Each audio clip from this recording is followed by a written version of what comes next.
On this 2014 to 2018 GMC Sierra 1500 with the 5.3 gas engine, P0420 means the ECM has judged catalyst efficiency low on bank 1. In plain language, the catalyst may not be cleaning up the exhaust the way the ECM expects.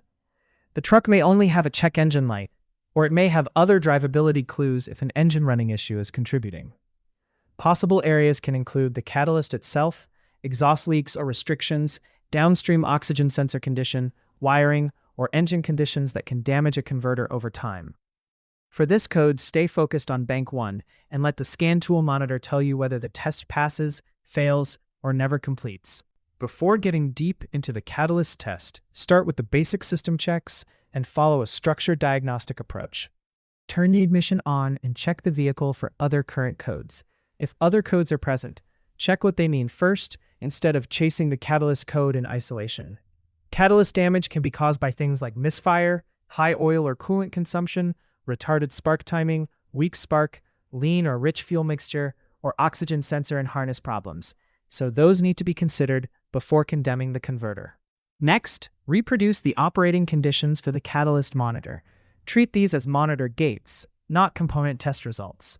The Catalyst Diagnostic enables with engine speed between 1,000 to 2,500 RPM, and once it is in range, engine speed must stay between 950 to 2,550 RPM to keep the test enabled. Accelerator pedal position is less than 100%. The post-HO2S heaters are on for greater than 60 seconds. MAF is between 4 to 20 grams per second. System voltage is greater than 10 volts. Vehicle speed is between 62 to 120 kilometers per hour. 38.5 to 74.6 mph to enable the test, and between 58 to 125 kilometers per hour, 36 to 77.7 mph to keep it enabled. Catalyst calculated temperature is between 600 to 900 degrees Celsius, 1,112 to 1,652 Fahrenheit.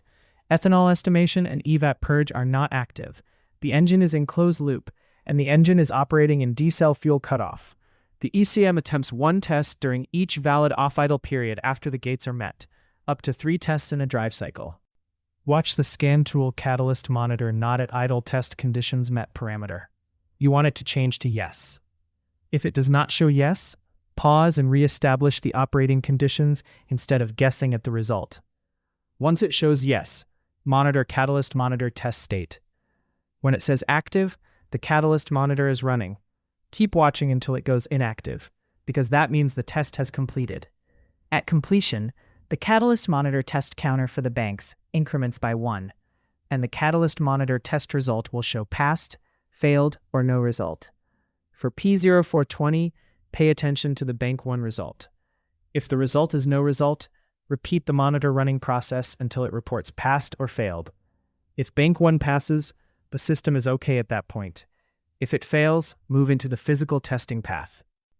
If the monitor fails, inspect the catalytic converters for dents, severe discoloration from excessive temperature, road damage, internal rattles from damaged catalyst substrate, and restrictions.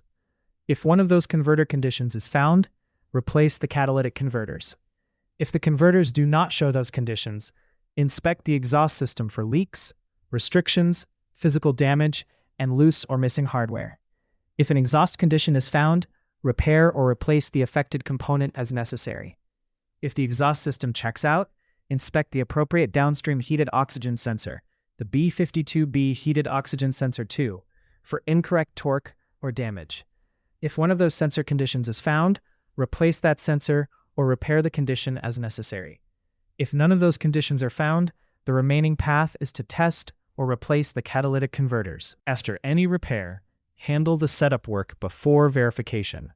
If a heated oxygen sensor was replaced, perform the HO2S heater learn procedure with the scan tool. Reinstall any components removed during diagnosis and perform any required adjustments, programming, or setup procedures for the parts that were removed or replaced. Then clear the DTCs with the scan tool and turn the ignition off for 60 seconds. Keep verification separate from testing. After clearing the code and waiting with the ignition off for 60 seconds, operate the vehicle within the same catalyst monitor conditions. Confirm the catalyst monitor not at idle test conditions met parameter changes to yes. If it does not, re-establish the operating conditions.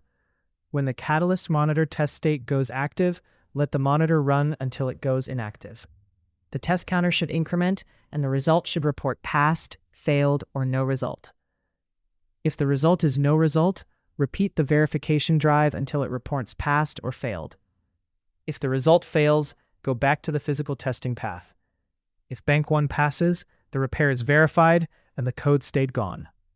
Takeaway: don't condemn the converter until the monitor has actually run, the result is known, and the exhaust and downstream sensor checks have been worked in order.